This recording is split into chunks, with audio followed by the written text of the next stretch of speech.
Hi, Jim. Hi, Chris. Hi, Ralph. And hi, folks. How is everybody doing here? I think I can hear you. Can Okay, Good. sounds good. Sounds great. All right. All right, wonderful. Then we'll get started. If there's any problem or if we drop out or something like that, we have some backups. We have some tutorial videos that you can watch, and they're a sample of what we do here. But anyway, first of all, I'm Jim. And Jim's a computer geek. I'm his wife. I'm Chris. And by the way, I have to say, I practiced law at the San Luis Obispo courthouse. I lived in Morro Bay for just a few years back in the early 80s. Okay. And love it. We do plan to be there again in September. Hope to see you all live then. Okay, so we are Geeks on Tour, and we have that because we live full-time in a motorhome, and we travel around the country. We have a great time doing it. We've been doing it for a little over 10 years. But we're geeks who teach. Chris had the very first computer training center in South Florida and ran that from 1983 until 1996. And I used to work for Chris. He still works for Chris. I still work for Chris. So, and we travel around the country. We do rallies. We do computer user groups like yours, and we do community user groups. And even sometimes we'll go to someone's house and present as long as they feed us. So, so we use technology for our travels, and we want to show you a little bit about that. And you can learn from tutorial videos, and we'll show you some of those. And we're going to take you to our website, which is geeksontour.com. Is everybody seeing that? Not yet. There we go. Okay, yeah, there's a little bit of delay. We are coming to you from Fort Lauderdale, Florida right now. It's 3 time zones away. So it does take a second for the screen to catch up. Okay, so this is our website, geeksontour.com, and if you notice the menu up above, the real guts of it is in the tutorial videos. But first we want to just tell you a little bit more about us. So this is the home page of our website, and if you go over to more, you'll see a listing for About the Geeks. Did you get that coupon code? On this About the Geeks page, there's 3 videos that we invite you to watch. We're not going to take the time to play them now, but the first one is an introduction to us and our life and what we do, and the second one is some pictures that we've gathered from our travels around the country the last 10 years, and the last one shows you more about how we do our seminars everywhere. But what we really like showing is our personal travel blog. So if you see in that first paragraph, there's a link to our personal travel blog. Can I hear a shout out if anybody there keeps a blog? Any bloggers? Nope, apparently not. Okay. Well, that's one of the things we think a blog is just phenomenal. So this is our blog, and in case Right here, in the middle, right next to it. in case you don't know about how blogs work, here we are at our personal travel blog, and if you can see up in the address bar all the way up at the top, it says geeksontour.blogspot.com. That's the address you get if you're using the free blogger system, which is what we do. So the most recent post will always be on top. You can see that I last posted on March 31st, and I talk about this new website called Our Village. Then as you scroll down, you're going back in time, and the next post will be, about a week ago. That's about how often I post. So March 28. And then going down, you can see that we went to Disney World and Epcot last week. And you keep going down. And you can put pictures and text and videos. And in a minute, you'll reach the bottom of this blog page. But then, what do you think? Is that all there is to our blog? That's the bottom. Okay, so this last post on this page was from March 13. And no, I've been keeping this blog since 2003. And it automatically creates an archive listing for you. So he's going to scroll back up and just show you how that works.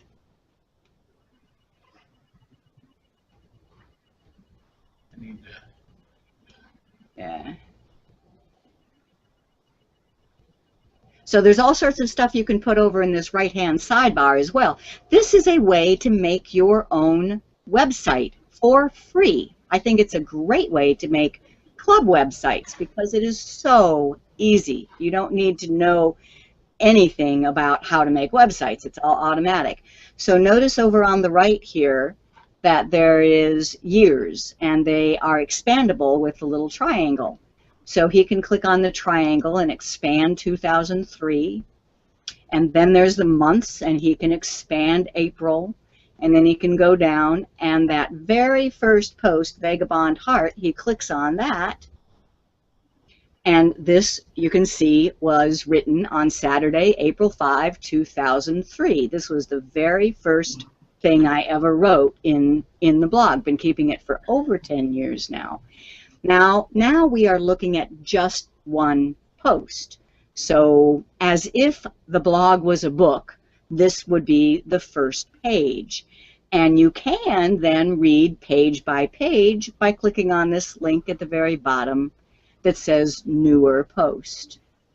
So now we're on April 6th, and he can scroll down to the bottom of this one and click Newer Post. Okay. Go back to live for a minute. Let me show him the book. Okay. And I say that you can read it as if it was a book. But wouldn't it be nice, if you've kept something like this, to actually have a book you can show people? Well, take a look. This is just our first year on the road. And it has all the stories and all the pictures. And this has become my favorite coffee table. Okay. So this book was created, and this is in your handouts a little bit later. I'll point it out later. This book was created just by going to a website called Blog to Print, telling it the address of my blog, and telling it what dates I wanted printed. That's it. It was a couple of clicks, and I have this beautiful coffee table book of the story of our travels. I'm making a new one now for every year, so I have kind of a yearbook of all our travels and life since we've been living in an RV. It really is a cool way to journal. If you're a journaler, if you'd like to take notes and take pictures and have a story, and it would be great for grandkids too. Yeah, we just had breakfast with the grandkids today, and the other grandmother said that she would like to have a book like that. I said, well, start a blog, and then you'll just be able to do a couple of clicks. But let's say that we have convinced somebody in the audience there that you would like to make a blog. How do you learn how to do it? That's where our videos come in, and we would like to show you one of those. So Jim's going to go back to showing you our screen instead of our faces, and he's going to show you one of our videos, and it's in the list that Ralph sent out to you.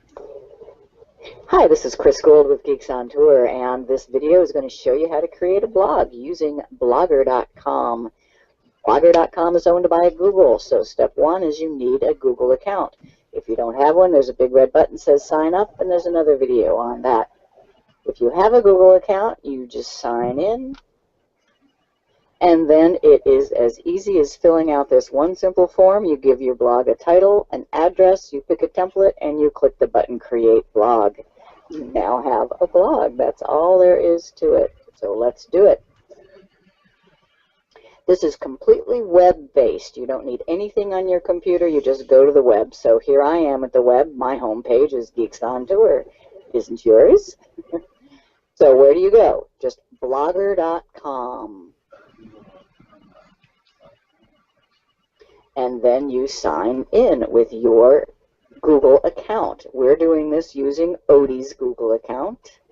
He told us his password, and you click sign in. Now, he's done this before, so he sees lots of different blogs. You shouldn't see anything here, and you will just click on the button that says New Blog. The title can be anything you want it to be. That's what shows up at the top, and you can change it at any time. So we're just going to make it be Odie's RV Adventures. Now, the address is a little more specific.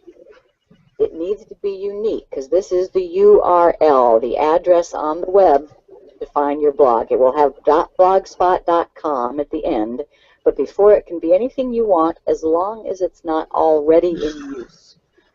So I'm typing Odie RV Adventures, and it has already looked it up, and it says that that is available. So we're good to go. Now just pick a template. This is the look and feel that your blog will have, and you can change this at any time. Just pick one. And then create blog. That's it. You now have a blog. And it's called Odie's RV Adventures. You just click Start Posting. That's what it's called. When you write an entry in your blog, it's called a post. Every post has a title. You just click where it says Post Title. And we're not going to be very creative here. It's a good thing to have an idea of what you want to say, but I'm just going to type anything to give you the idea. And when you're done, there's a big orange button for Publish. And now that blog post is published on the web for anybody to see as long as they know the address. What was the address? Odie's RV Adventures.blogspot.com.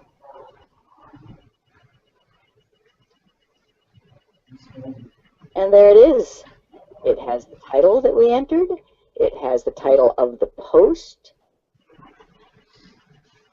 what we wrote, and notice it's even already started the archive. That's all there is to creating a blog with Blogger.com. You go to Blogger.com and you sign in with a Google account. You fill out the form with title, address, and a template, and you have a blog. Start blogging. Okay, did that come across? Did you guys see all that? Okay. Okay, good. Very good. All right. So that's just a little bit about us, our life, how we record our life in travels with the blog, and how we can teach you. What did you think? Anybody there think they could make a blog now? Yeah. I think you could. It really is so easy, and it's not just for journaling. You can have individual pages as well. I know lots of computer clubs and RV clubs that use Blogger for their website. You know, we have 17 different topics of seminars. We taught some Picasa to you last time, right? And we'd love to do some more, maybe when we're there in September. But this particular seminar, Technology for Travelers, is an overview of kind of everything we teach, which means how to plan, preserve, and share your travels, or your life, or your hobbies, or whatever. For us, it's our travels. So when you're traveling, the number one thing, though, that people ask us, how do you get an internet connection? So what we mostly use when we travel for our internet connection is our phone. You know, when people first start RVing, are there any RVers in the audience? I see one hand waving furiously. Yeah. I'm going to blog tomorrow. No travelers?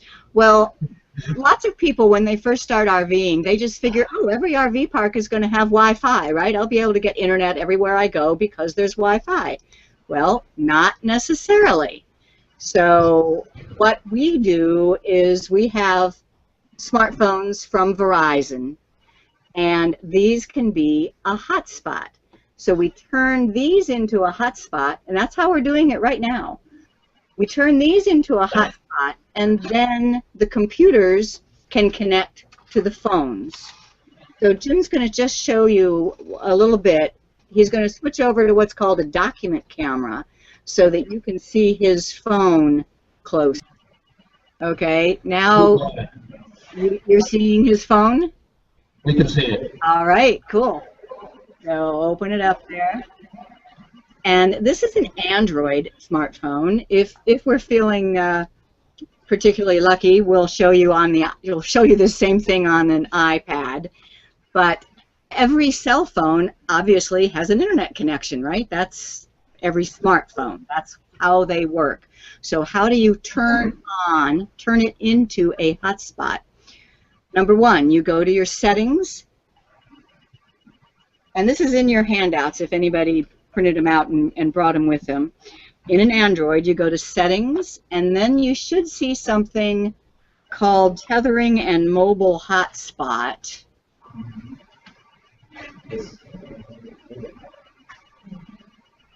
Okay, and Jim has the latest and greatest phone here. So maybe his is in a slightly different spot, like more up at the top.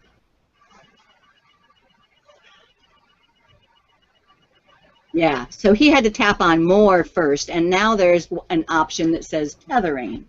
So this is my phone, which is a little bit older. It's still Android. It's a Motorola Droid, and he's going to find settings.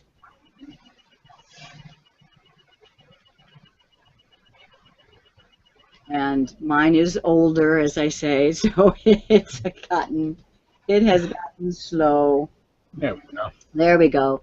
Tethering and mobile hotspot.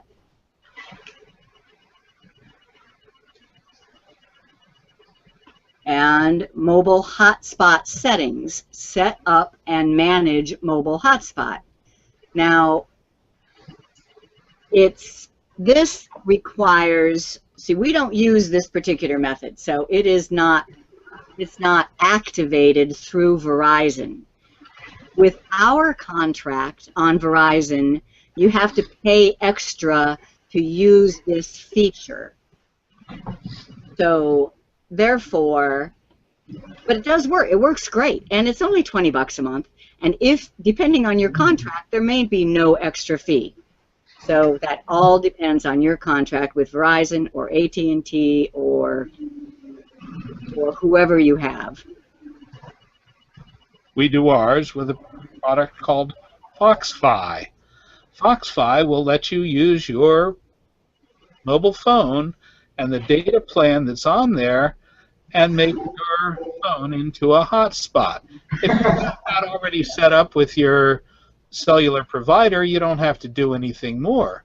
So now most of you folks probably have an internet connection that comes into your house, right? Cable or DSL. Yeah, something like that. Now, and that's great. But if you're off on the road and you're doing any traveling, you can't carry that cable with you. So you have to have some way to connect to the internet. For us travelers, a lot of times that's using our hotspot on the phone to get the internet, to get connected to the internet, and to be able to do all of the things that we need to do, to browse and do emails and do these kinds of broadcasts. Okay, and if perchance, how many people have iPhones? Okay. I'm guessing about half the audience, much to the consternation of our president.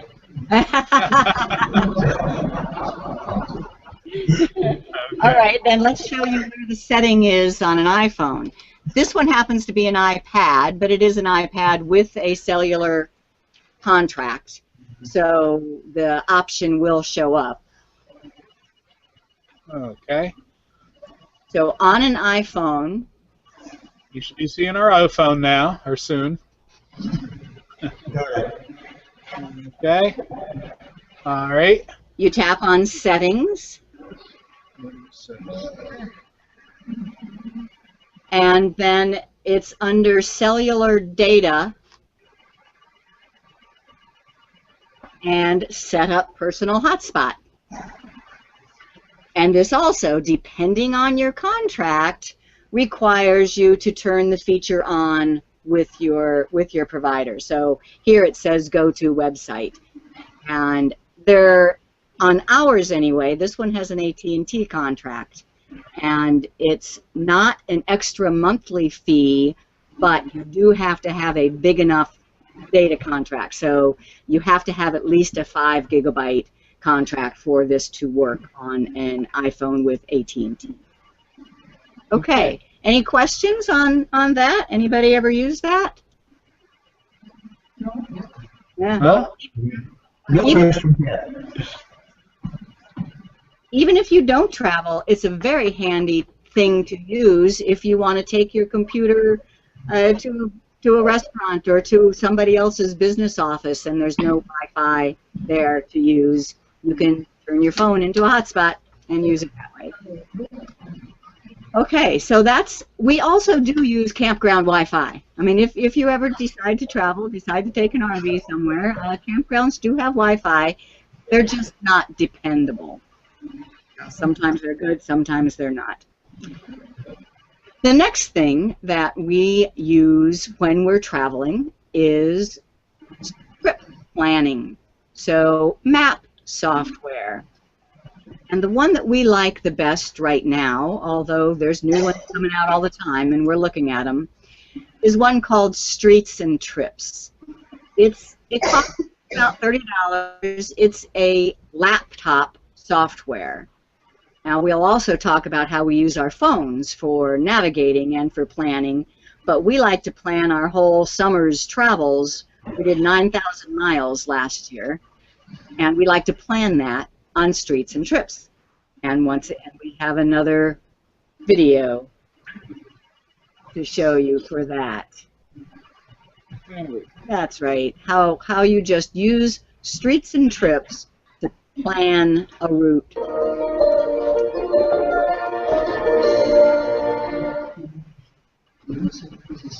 Bytes, our school with Geeks on Tour. It'll This be coming video in a is minute. about streets and trips and planning a route.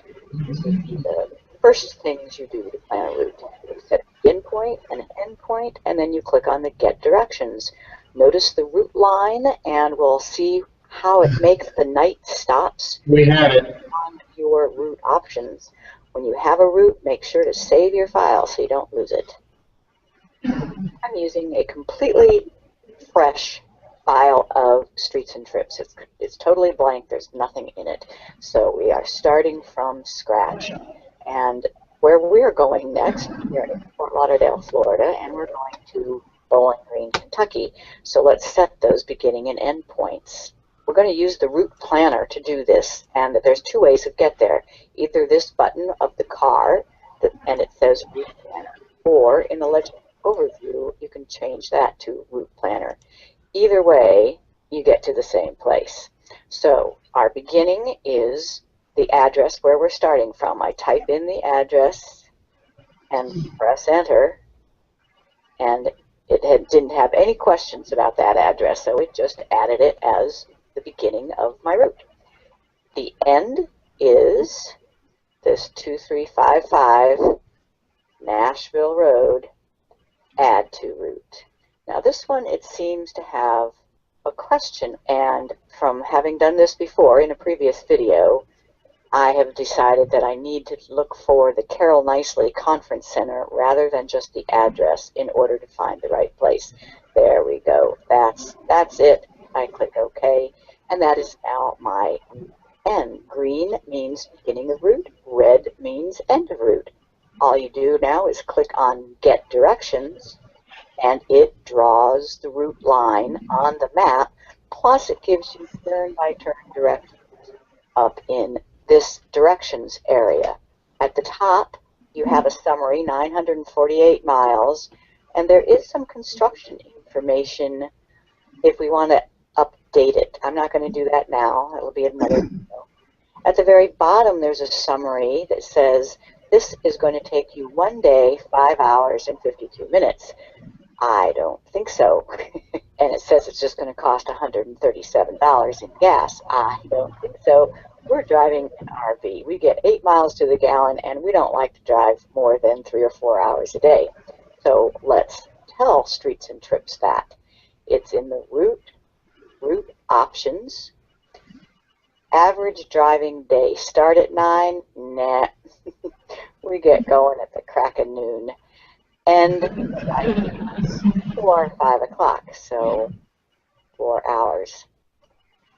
And driving speeds, well, we're pretty average, maybe a little slower on highways. Fuel, we get 7 miles to the gallon in city and 8 miles to the gallon in highway.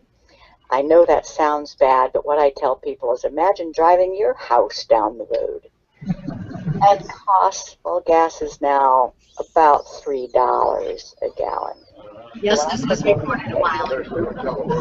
It has changed. Click this line to get directions. Okay, now the route hasn't actually changed, but your summary, I'm sure, has. Now it's saying the same driving distance is going to take us 3 days, 2 hours, and 9 minutes, and cost us $355.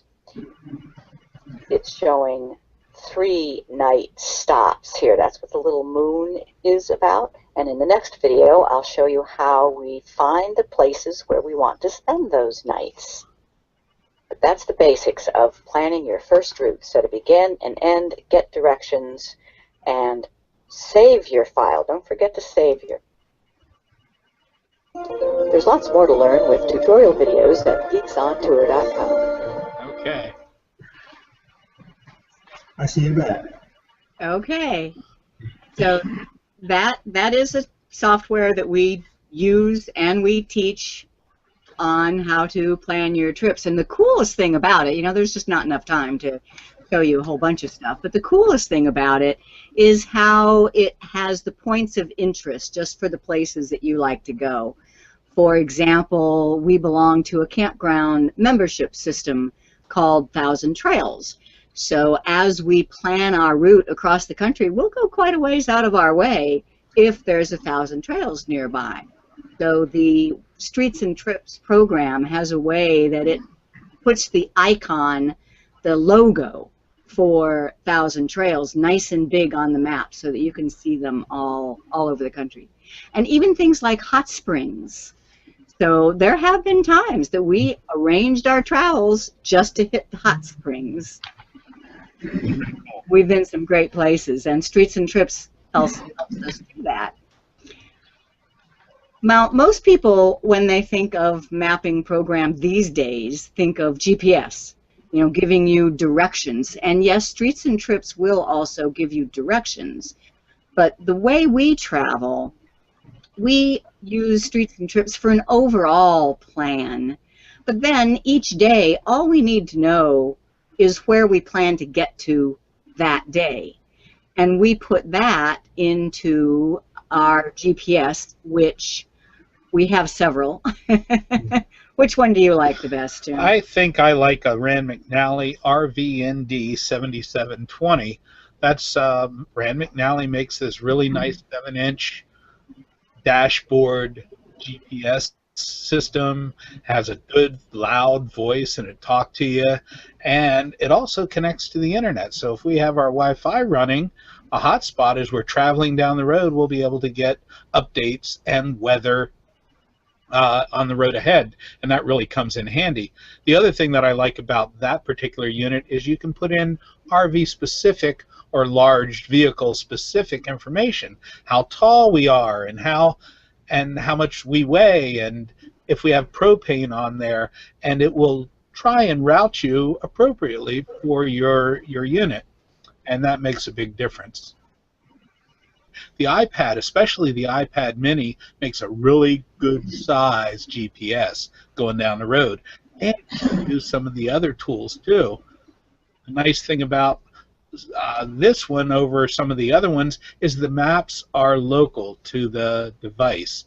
You download the maps and they stay on there. A lot of other mapping software like Google Maps and Waze and those types of things need an internet connection the whole time you're doing it. But with RVND or the Rand McNally system, it works downloads to your local device. But what we do like the best is just their phones. These are awesome navigation devices. So how many of you have used their phone for navigation, for getting directions? Because it's great around town, too. Lots of hands. Lots of hands. Okay. Okay, cool. Okay, great. Then we have one other, and this is a relatively short video on a special technique that we use when we're using our phones to navigate as we travel. And this is using Google Maps. There are other navigation programs for both Android and iPad, but Google Maps is what we use. Which one? Yeah, starring a place. Hi, this is Chris Guld with Geeks on Tour, and in this Google Maps video, I'm going to show you my little trick for marking a place on the map that I want to be able to navigate back to. See, we live in an RV, and we're always and when we stop at a new RV park, that's home for a while, and I want to make sure I can get back there. So I use a technique to mark a star at that spot, and then I can always navigate back to the star. Let me show you how. So here's my Droid Razor with the Google Maps app open. The first thing is to find where I am. That little compass rose icon in the upper right, touch it and it zooms to where I am. Then I see the blue triangle, which represents my location, and touch it. Then you touch again to open up more detail, and in the upper right-hand corner you see an outline of a star. Touch that and it turns gold. From now on, until you would remove that star, there is a star in that particular spot on your Google map, which makes it so easy to navigate back to when I want. So now I've driven somewhere, going out to breakfast or going to the grocery store, and I want to get back to the RV park, which is home right now. I open up Google Maps, and I should see that star that I added. I can just touch the star and touch the dialog box that comes up, ask for directions, and touch navigate. And I'm on my way home. Head southwest on Lawrence Avenue southwest toward Governor's Drive southwest. Then turn right onto Governor's Drive southwest. And that's the technique that I use to mark places that I want to be able to navigate to easily using Google Maps on the Android. You mark your places using the star, and then you touch the star when you want to navigate back there. There's lots more to learn at geeksontour.tv for tutorial videos.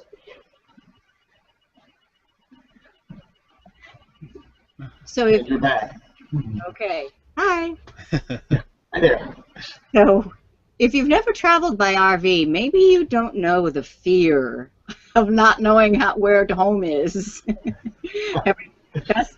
He does 99.9% of the driving, but every once in a while I'll take the car and find a grocery store, and it has definitely crossed my mind that, oh my God, what if I don't remember where home is when I come out of the grocery store? So I love that feature with Google Maps, and I use it all the time. And our phones are always with us. So that's that. The Google Maps is the best navigation. Yeah, we love our smartphones because they do so much. We use them as a phone very rarely, but we use them for all of these other things all the time. One of the main things we use them for is for taking pictures. Now, I have a really good camera. I have a Canon digital SLR, and I love taking pictures with it. It's still the best, but I probably take more pictures with my phone because it's always with me. I never have to miss a shot. So we do a lot of that. And that's the next part. So what we teach about is how to plan, preserve, and share your travels. So now we're on the preserve part. And mostly what I'm talking about is pictures. You preserve your travels by taking pictures. And if you're anything like us, when you travel, or even just in your daily lives, you might take hundreds, you take thousands of pictures. So how do you manage them all? That's where we think Picasa comes in. Picasa is free software from Google, and you download it to your computer, and then you don't need the internet again. I mean, people get confused. There's Picasa, which is software on your computer, and then there's Picasa web albums, now known as Google Plus Photos, that is on the web. But what I'm talking about is managing your pictures using Picasa, and that's become a real specialty of ours. We have a whole other website called PicasaGeeks.com. Want to show me Picasa Geeks? I know you've already gotten somewhere else. Yeah, I want to just show you briefly the Picasa Geeks website. I write an article every week or so, and I have been doing that for several years. Are they? You're still seeing us? He's switching over to his screen. Yeah, here. we're good. We're good. Okay. All right. Okay, so PicasaGeeks.com. We do have some Picasa users there, right? Oh, yes. Yeah. Okay. And PicasaGeeks.com is our website. Everything here is completely free. But you'll notice over on the right-hand... I have to get there okay. first. Hang okay. on. She's so pushy. Okay. We got it. Okay. There we go. I'm an optimist. There it is. We have an image. Okay, you got it now. Over on the right-hand side, scrolling down a little bit, you'll see a place where you can sign up for our free weekly Picasa tips. What that is just an email alerting you to the fact that there's a new article on Picasa Geeks. So here are the latest articles about your pictures on a timeline, or how to set up a photo workflow, how to blur somebody's face. And then I've written a few lately about the Google Plus auto backup. And this is all on Picasa Geeks. And this is all free and available to anyone. It's all text, but we have hundreds of articles on Picasa, just on PicasaGeeks.com. Okay, and then our videos, that's what's on our main website, and we do require that you be a member to watch all of them. The first 3 videos of each topic are free and open, but after the first 3, it will ask you for a login.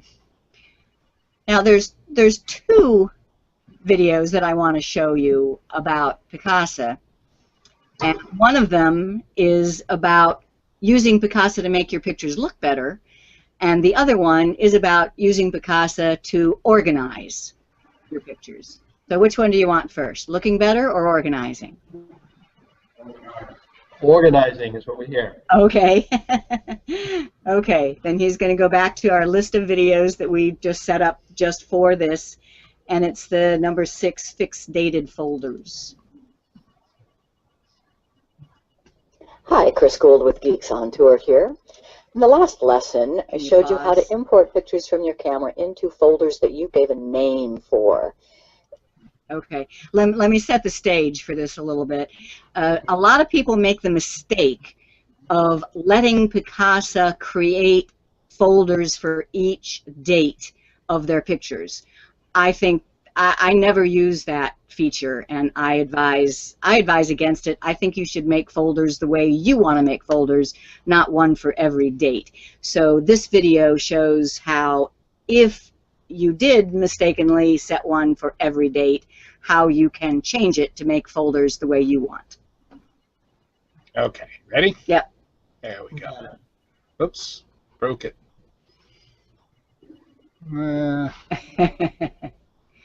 Sorry. All right, he's got to try this again. There we go. There we go. Then I showed you how to import pictures from your camera into folders that you gave a name for. But what if you did mistakenly let Picasa create a dated folder for each date? This video shows you how you can fix that. So I'm going to open up Picasa and show you where this happened to me. See these three folders here, 2012, March, 21, 22, and 23. Well, I look at the pictures in each of them and see, oh, these are all pictures from a Keys trip with Mom. I want them all in one folder called Keys Trip with Mom so that I can play slideshows, or they just need to be grouped together. So here's how we're going to fix this. We're going to rename one of the folders, then move the contents of the other two into it. So I click on the first folder up here for the 23rd, and you'll notice there really is no rename option. I right-clicked on it, sorry. So you right-click on it, and you can choose Edit Folder Description. But there's another way. If you just double-click on it, you'll get to the same Edit Folder Description spot. So in the name, I can type Keys Trip with Mom. So now that folder is called Keys Trip with Mom. Now I need to get the pictures from the other two. So I click on the second one. I select the first picture, then I shift-click on the last picture. Notice all of them are now in the selection tray, and I can pick on any one and drag over to the Keys Trip with Mom folder and let go, and it now moves them all in there. So instead of the 4 or 5 that were in there to start with, now there are 33. Now let's go get the last folder. Same thing, click on the first picture, shift-click on the last. But now I don't want to drag, because even though it's easy, it's so dangerous, so easy to get that in other folders. So I did a cut, and now I click on the folder where I want them, and I do Edit Paste. Are you sure you want to move the files? Yes. So now it looks like I just have one folder left, right? One folder with all the pictures in it. And that is true, but what happened to the other folders? I'm closing Picasa and just going to take you to the My Pictures area. And notice that we have 2 empty folders that are from March 23 and March 22, or March 21 and March 22. I want to show you that we do have a folder called Keys Trip with Mom, and all the pictures are in it. So Picasa has changed the folder names and moved pictures around on our disk, but it doesn't remove the empty folders. Why? Because it's only Picasa's job to work with pictures. Once a folder has no picture in it, Picasa has no business touching it. So in Windows, I right-click and delete the folder.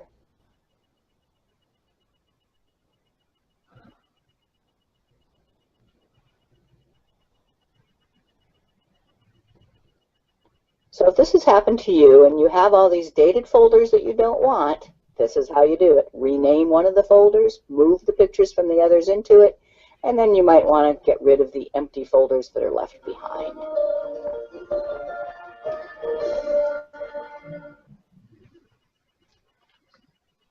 And you're back.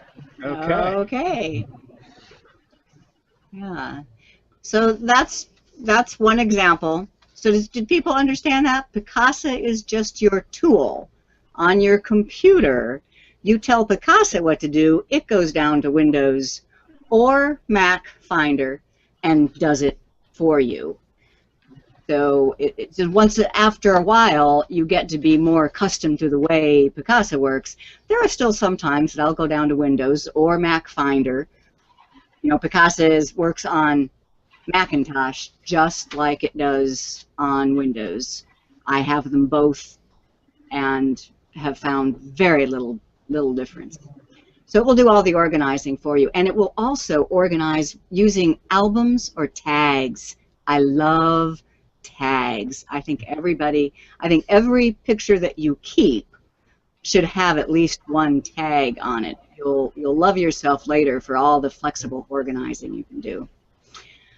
But that's just one of, what, 80, 90 different videos we have on Picasa. You could sit and watch our Picasa videos for about 10 hours. Wow. And I have. Okay.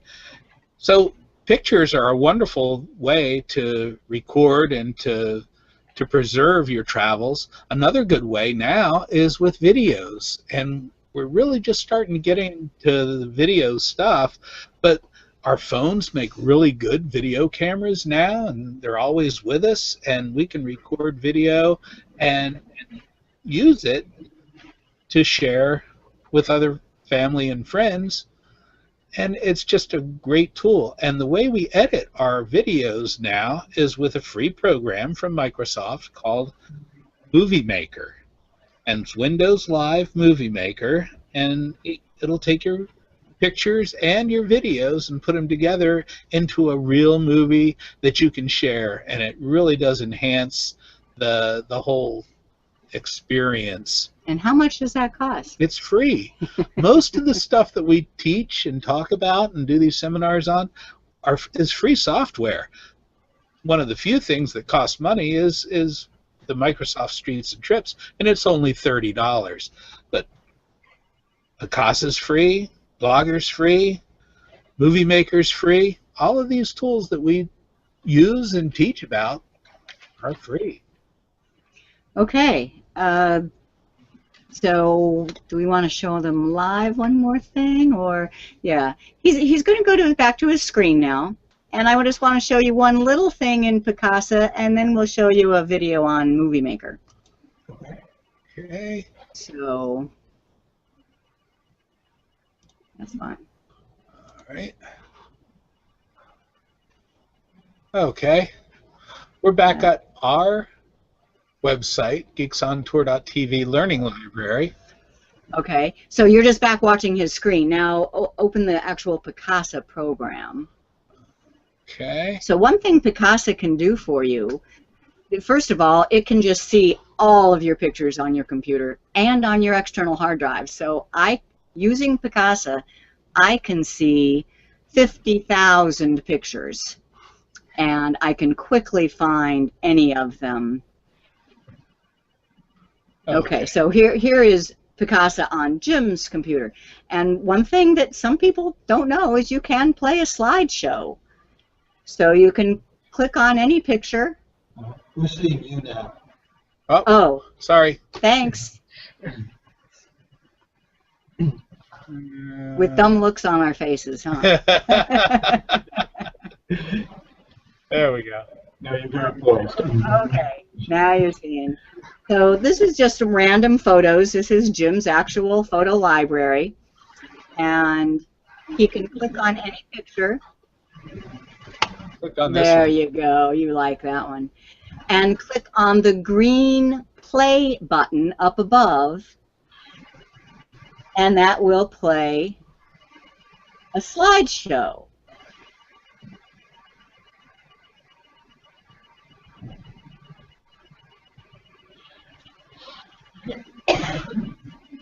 I don't know. Okay. And you can add music to that slideshow, and you can even create it into a WMV movie file. But what you can't do is add video clips in it.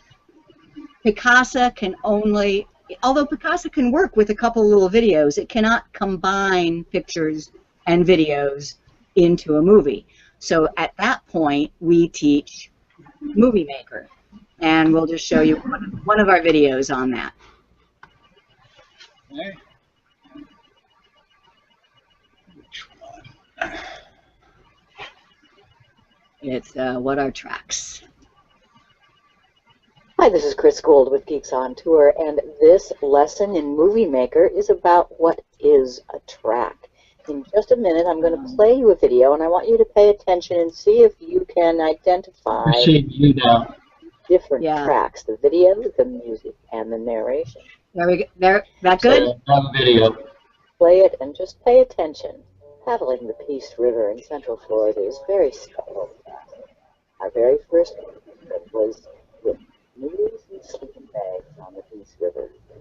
Now we parked our RV at the Thousand Trails in Chula, Florida, and we can paddle anytime we want. Today was a great day. So did you notice the narration? That is the third track. Now you're seeing the video and you should be hearing music. Notice sometimes the video is real live video and sometimes what you're looking at is a still picture. Whether it's a still picture like this or a video like this, it is still part of the video track. It's what you're looking at. There's only one video track in Movie Maker. So let me show it to you in Movie Maker. Here is that movie. And there's the video track, there is the music track, and there is the narration track. These have to be placed on the timeline. So notice all three of them start at the very beginning. If I play Paddling the Peace River in Central Florida, you see the video, you hear the music, and you hear the narration. Now if I just move this narration over on the track, on the timeline I mean, I moved the narration track over so it's not at the beginning of the timeline. Now when I play it, you don't hear the narration. You just see the video and you hear the music. Another thing to know about the three tracks is there are options for each. So notice up here you see video tools and music tools. Why don't you see narration tools? Because we're not at a place on the timeline where there is narration. As soon as I move the playhead over to where there is narration, now there are narration tools. And notice you do have to click on the tab for whichever part of whichever track you want to work with. The video, the audio, the music rather, or the narration. And that's about what is a track. There are three tracks in Movie Maker: one video track, one music track, and one narration track. Here we go. Let's come back. There we go. And you're back. Okay. So making movies is really our favorite way to preserve and share our stories, our life, our travels. And it's really so easy. Yeah. So, and is anybody, have you gotten into the GoPro camera yet, anybody? I have one. Do you? One. Okay. Use it on your kayak? Yes, I do. All right, cool. Yeah. Jim takes it down diving with us, scuba diving. And if you look at our YouTube channel, and there's a link to it right on our website, their YouTube channel, and you'll see some of the video that he's done using the GoPro, editing it using Movie Maker. Oh, so where are we? Any questions? Can we pause a second here and see if there's any questions? Seeing none, we continue. All right. Okay. Very good. Okay. Yes. So we're still on preserving your travels, and the last piece, you got videos and pictures, is maps. Now, Streets and Trips does keep a file of your plan, but you'd have to take a screenshot of it, or I don't know. I like to share it on the web. Google Maps is awesome. So Jim's going to switch back to screen share again, and we're going to go back to our blog and show you what we traveled last year by showing you a map, a Google map that includes. So Google Map. I'm sure everybody has gone to Google Maps and just said, "Give me directions to such and such a place," or "Find me something on the map," or "Where are the restaurants nearby?" But did you know that you can create your own custom map and save it? So wanted to show them our map and the easiest way is with the blog. Oh, okay. Yeah. So we made a map of our travels last summer. So you can see where we went, and at each special point along the way, there is a marker, and we embed that into our blog. And we really need to update this for what we've done this winter, but last summer was so much more interesting than this winter. This winter we've just kind of been hanging around Florida, you know, going to Disney, doing some scuba diving, but this is what we did last summer. The green, or the orange line represents when we left Florida and we went west. And then the green line shows where we turned around and came back. And then each of the points is wherever I thought it was interesting enough to put a point of our memories. So, and it's interactive, so he can click on one of those points and there's a photo. So that is our home, and that is how we travel, and that was by the Tetons. And yeah, just pick a couple more. So, and so there we are up in Oregon on the coast. And notice that there's a link to a blog post. So right on this map, you can have a link to the blog post that you made. It can be any link, but in this case, it's our blog post where we talked about John. Here's a seminar that we did at the Northwest Area Rally when we were out there. I'm looking for one that has a couple of pictures. Just that one, yeah. Just that one? Yeah. Okay. It took me a while to learn, and you know, and you'll be able to watch the videos to learn yourself. But that you could put more than one picture in one of these stop points. So it was only once we started going west again that I started adding more than one picture. And that was the view out our window. Not bad. But is that a cool way to share your travels, or what? You know, rather than just showing people a slideshow, you show it to them on a map, and they can just click on it. You can go ahead on the last one, click on a link so they can see how it. Where? It doesn't. There's matter. one. There's our blog post, and it takes us right back to our blog, strangely enough. But on the day where we wrote about that spot that we just clicked on. So this is how it all ties together. Pictures, maps, blogs.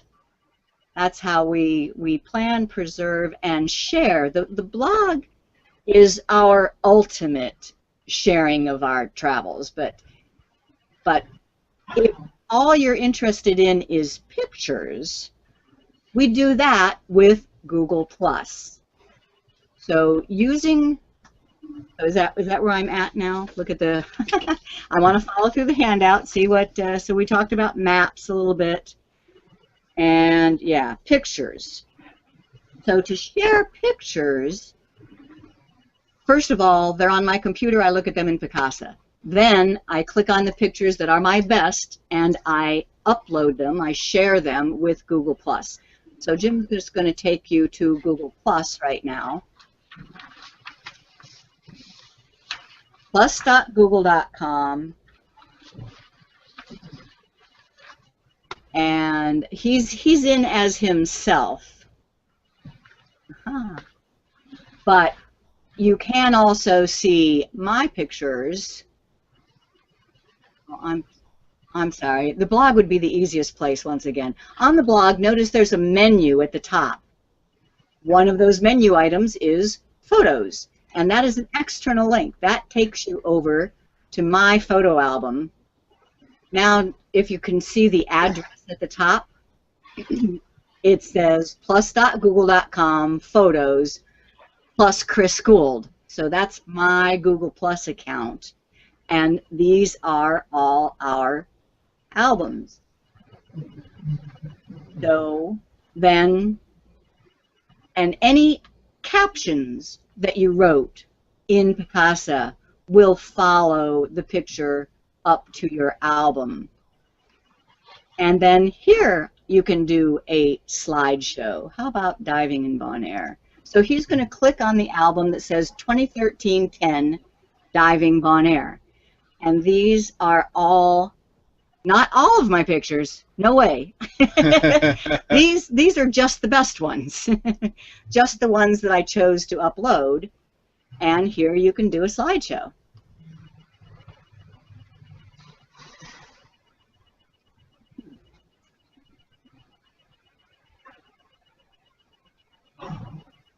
Oh, gotta play it. Yeah. Now you can't add music to them here. I'll bet they'll add that though. What do you think? Probably so.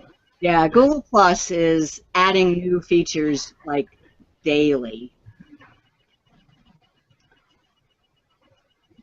Chris takes some beautiful pictures, but she uses Picasa to fix them up and to make them look even better. Right. I take some nice pictures. Picasa makes them beautiful. And then Google Plus enhances them even more. Oh, that was a screenshot showing how much internet costs down there. Not a good thing. Okay, you can click X. So I believe in not emailing pictures to friends. What are they going to do with them? I believe in uploading your pictures to a web album.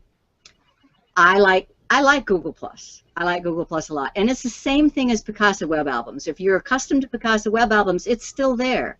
That hasn't changed. You just need to know the exact link to get you there rather than the Google Plus interface. But I've been putting pictures on Picasa web albums for 10 years. And they're all there.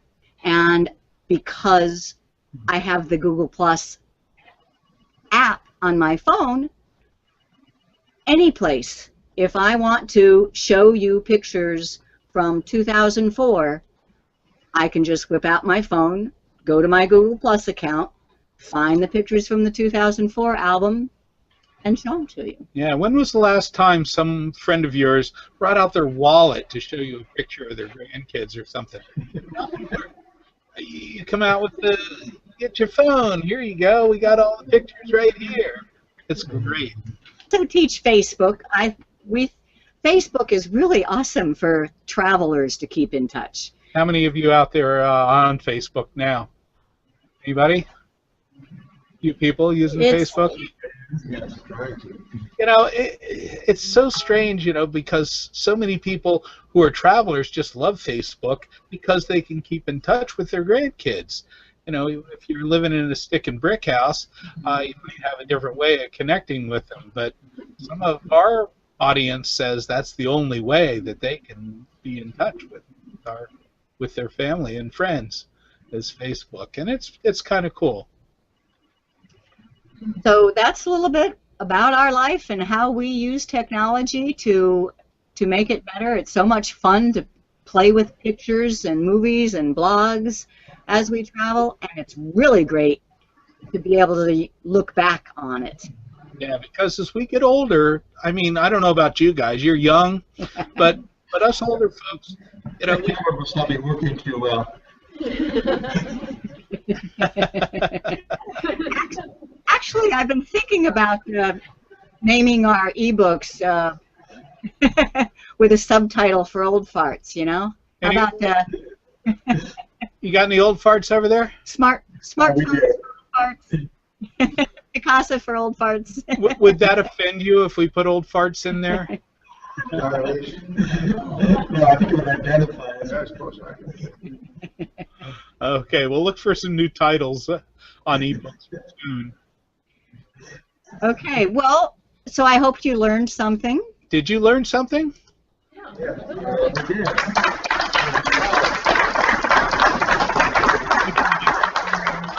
Okay, well, thank you very much for joining us. I appreciate the opportunity to hear what you had to say. Well, if there's nothing else, I guess we can go ahead and sign off. We appreciate you guys. I'm Jim. I'm Chris. And we're Geeks on Tour. You guys take care now. Okay.